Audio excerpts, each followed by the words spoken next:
Hello and welcome to the DXbiz Dev call for the 5th of December 2022. Um, yeah, we don't have much on the agenda. One thing that Sky and I have been chatting about in the DXbiz chat is um, around a project called Mochi that Sky's been a member of, and I know the founder of that as well. Um, and yeah, it's a sort of, I don't want to call it a game, but they're calling it a game to align incentives or to create some sort of stickiness between communities and DAOs. And like I was thinking about this in the context of how the DAO would look after restructuring and what little things we can put in place to create stickiness between DAO members. Yeah, I'll link it here, and we can have Gabriel come and he has a talk from East Denver from last year, like which really kind of nails it, I think, like all the different possibilities. And like very basically, the premise is that let's say the DXbiz squad is figuring out what is, let's say, a goal that they want to achieve, and we stake money. Essentially, you stake like 0.1 ETH. And then you have daily check-ins, which you have to report on the progress of that task. And then at the end of the 8 weeks, like the more you sort of like do the check-ins, the more of your tokens, essentially, your ETH you get back. Yeah, it sort of creates, like the first thing it creates is a habit of like checking in and thinking about this like on a daily basis. And that's like the very, very basic premise. And the result of that, and I think maybe Sky can elaborate a little more, is that it really creates like a sense of community because people are participating. This is either like in a Discord or a Slack or something. I don't think they have a Keybase bot yet, but it creates like a sense of community of like having a shared goal and maybe reaching it. And I think most of the tasks were sort of kind of like more amorphic of like maybe I want to write every day or want to meditate every day, and that's kind of like a goal that I have. But I'm wondering if we can channel that into something that is a little bit more like sort of like corporate organization, like like daily Scrum meetings or stuff like that. And I've been talking to Gabriel, and I guess Sky knows him as well. And yeah, trying to figure out if this is something that we'd like to try and implement at DXDAO, and happy to have the DXbiz squad start with it. And this can all be tied to like the KPIs of the DXbiz squad, right? Like we break down the KPIs to like a few tasks, and then we figure out like what is a daily progress that we need in order to get to these tasks. And yeah, that's kind of like a thing. So Sky, do you want to add? Yeah. Sure. So there's a bunch of different parts there, but in general, this tool or game has been being used for building like connection between people as part of a team. Everyone has their own goals. It hasn't been applied to like a common shared goal that like a KPI or something that I've seen. But one thing I guess we've talked about in general at DXDAO is it it could be like we don't have a lot of things in place or time for building like human relations with each other, right? We're all just very virtual and very business oriented. It's a way to add like a personal element and relationship building within squads and teams. And this can be inter squad or this could be your own squad. Um, a lot of it's based on like personal goals. So some personal goal that you come up with, but then you're dependent on your team. So it teaches interdependence, which I think is really important when for people in especially a virtual team to understand the interdependence of each other, how certain people that do certain things wouldn't be able to succeed without people adding other skills, and then vice versa. Um, I haven't seen this applied to like a developer team. Like a developer team can use this on top of what they're doing in their business and they're developing, but I haven't seen it applied to like KPIs and things. So it would be an experiment or game or tool or to uh, build relationships within the XDAO community stronger and better. And it's an interesting way to do it. I know that they want to like get DAOs to use it more and more. I'm having trouble imagining how you can apply it to like achieving KPIs because everyone has their own personal goals, and it's a way to put stake and if you don't check in with your goal that day, like you get slashed, but your teammates get slashed as well. And so if you had some goals, I, yeah, how it ties into KPIs is still an unknown, but that's my view on it. Um,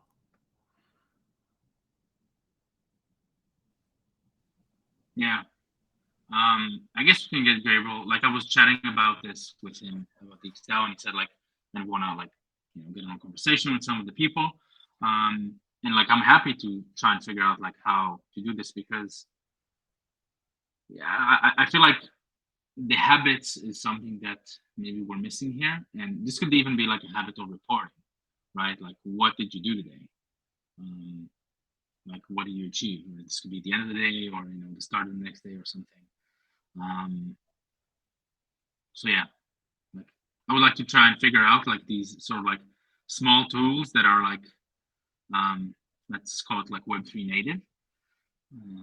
And yeah, I don't know, Sky, maybe we can take it like offline. Yeah, anyone else has any like thoughts, questions? Ross, do you want to like elaborate? Yeah. I don't know. I don't think there's any particular difficulty. Like I can only really speak for DXGov, obviously, but like we've had daily stand-ups for I guess over like a year now. And I don't think we've ever had issue with having people join them particularly. Yeah. yeah, Yeah, I I mean, guess you guys do. Yeah, the scrums and the daily stand-ups that dev teams have, and then other squads maybe have less, not daily, but weekly or whatever, are definitely helpful and useful. That's a common practice across the working world for a very long time. This is more like some personal or fun element on top of that, but I don't think it replaces the benefits of a daily scrum or a daily stand-up in any way.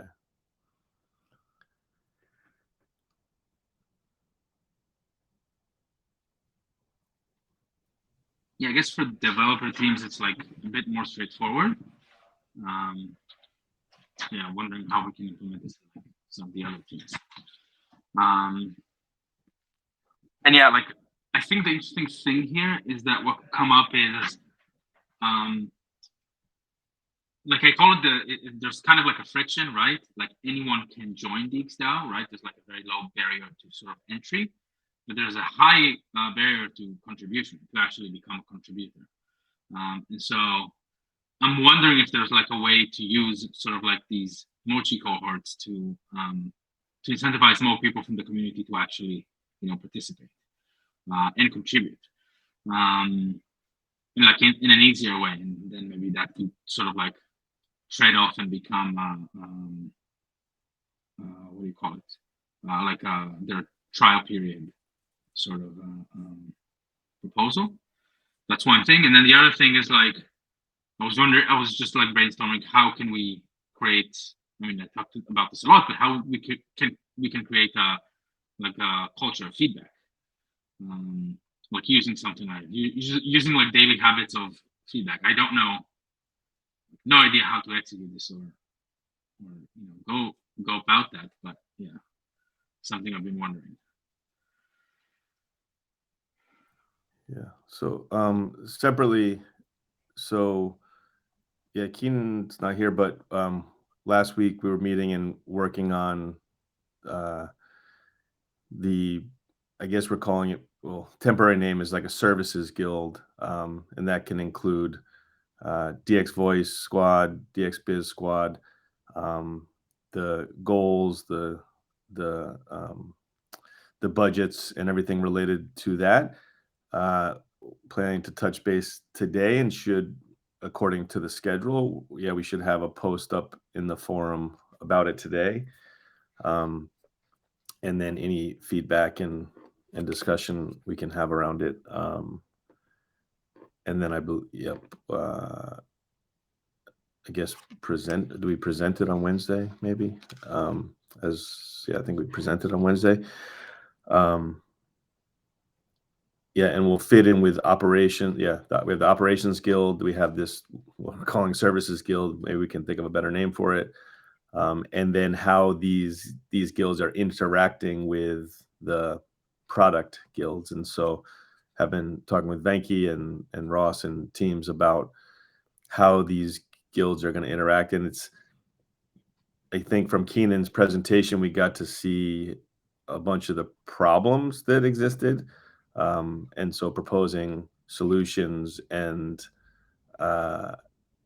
how these interactions can happen in an effective way going forward is quite important. Yeah, operation. Yeah, these are standard old names, but these are names that are clear for people, I think, to understand. If we come up with like unique names,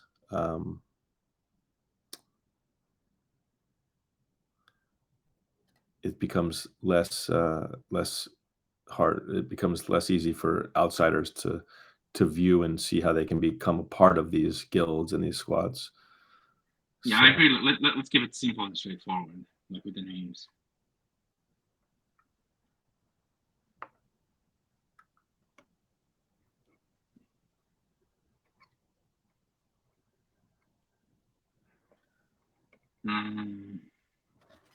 Yeah, so I don't know. Like that's kind of like what I have.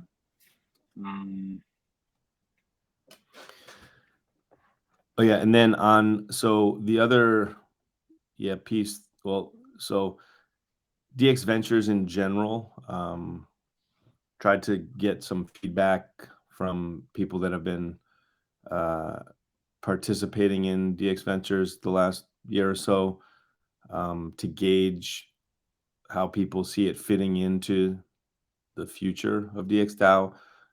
It could continue what it's been doing. It could expand. It could decrease. Figuring out who wants to be involved with it, and what it's. Yeah, it basically needs to figure out its path forward, given what DXDAO's enable community freedom is, and if that is expansion into more like funding and working with more opportunities that are slightly outside of DXDAO, that could be one option. The other option is to reduce like what DX Ventures is looking at. So yeah, if you're involved and want to be involved in DX Ventures, maybe respond to some of those questions in the DX Ventures channel, to get a better idea of how DX Ventures would continue in the future path of DXDAO.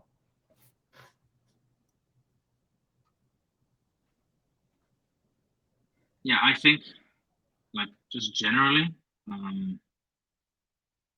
like I think this is the best time to find like projects to support, because there's less money being deployed, and because there's a lot less noise right now.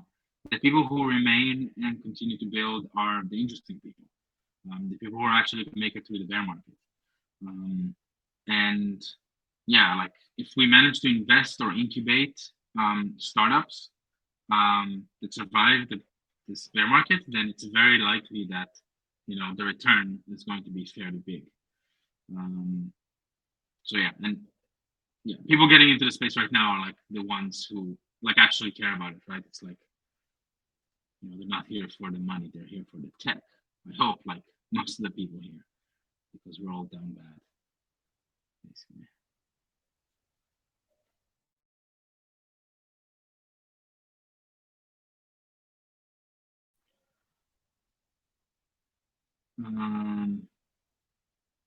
Any other thoughts?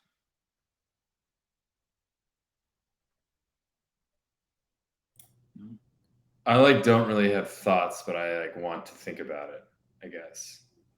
About what? I guess just DX Venture stuff, and I haven't actually responded in that chat because I was yeah, I almost wanted to flesh out my thoughts more before committing to whatever, even if it was just thumbs up or whatever.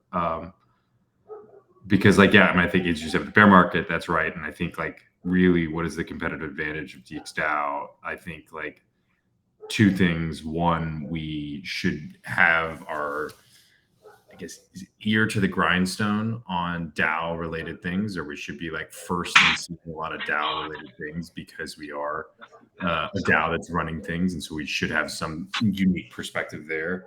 And I think secondly, we offer some on-chain operational capability or some ability to kind of help people along. And I think this is when you get into maybe the incubation style of more incubating DAOs. And I think that could be interesting, or projects that eventually are going to do that. So I think it's really important to DXDAO to have something along those lines. And DX Ventures has taken that form in the past. And I think and so I think that is for sure there, and we need to have that. But what that looks like, I think there needs to be some more thought to it. One other topic which we touched on briefly in the Swapper call earlier today is related to, and this is not something we've never talked about before, but decentralization as a service. And so potentially a project that, we have a blockchain that's thinking about launching projects that could be in the kind of derivative space and things. And if they don't want to own that front end themselves, and they actually want a decentralized ownership of a front end, how DXDAO could provide that service for some ownership or some fee to host front ends that would like to be owned by decentralized collectives. And that's we've talked partly about this in the past, but we've never offered that service, and figuring out if DXDAO wants to offer something like that would be an interesting path to explore.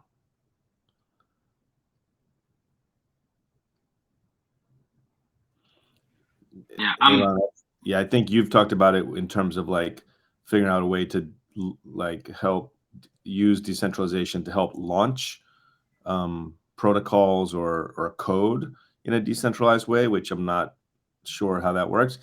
A front end being hosted or owned by a decentralized entity is a little more clear cut, but comes with positives and negatives. Yeah, I mean, my thoughts were around someone wants to launch a DAO or wants to launch their thing, and kind of like how Curve, I don't know if people remember, but there's some anonymous user who deployed their contract and they don't know who it is, and that deployment was great, and so they decided to use it. So that same thing, I think DXDAO could help sort of projects avoid regulatory uncertainty, and that's a very big thing that we can offer because we are already decentralized. And if we have Davi ready, then we're already deploying them a governance structure.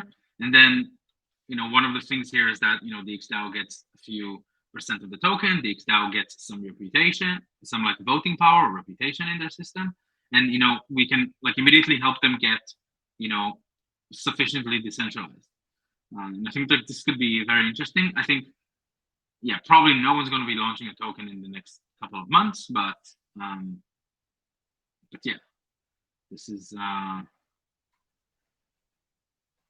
think that's kind your of example of your Curve example of anonymous person launching code, though, that can already happen. That's not something DXDAO can offer. Yeah, but I don't think that trick is going to happen again because it's ridiculous. Obviously, everybody knows that the current people launched it. And yeah, and people are scared, especially if they're US based. I think specifically for US based companies, like it's like very interesting what we can do because we're actually decentralized on chain and it's provable. So yeah, just like thoughts.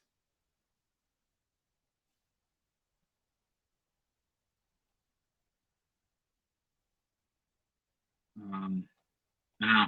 Any other thoughts?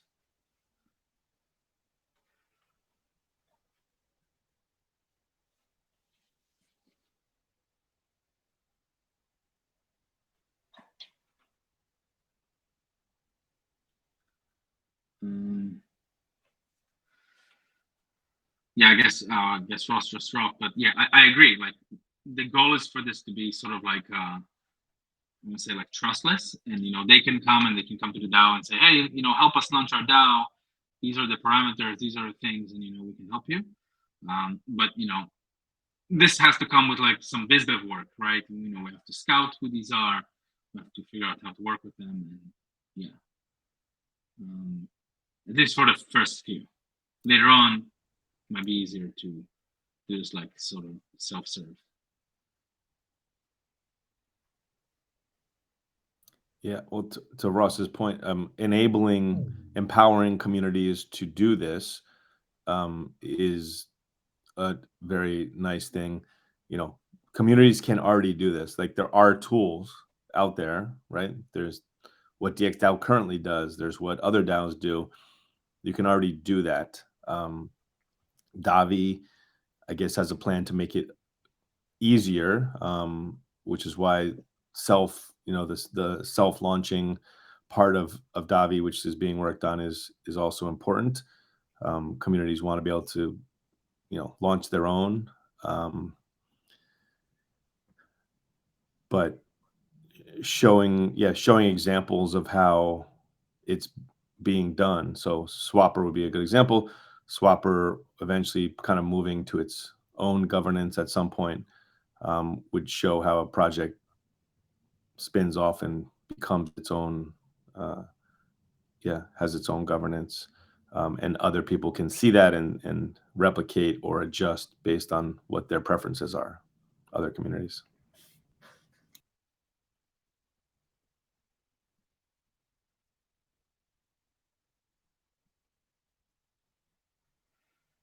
Yeah.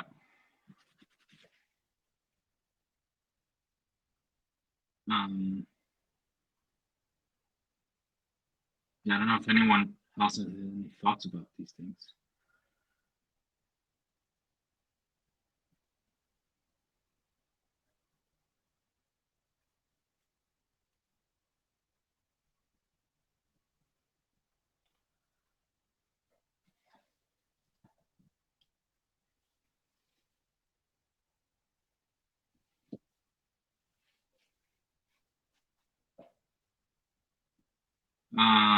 Yeah, I don't know.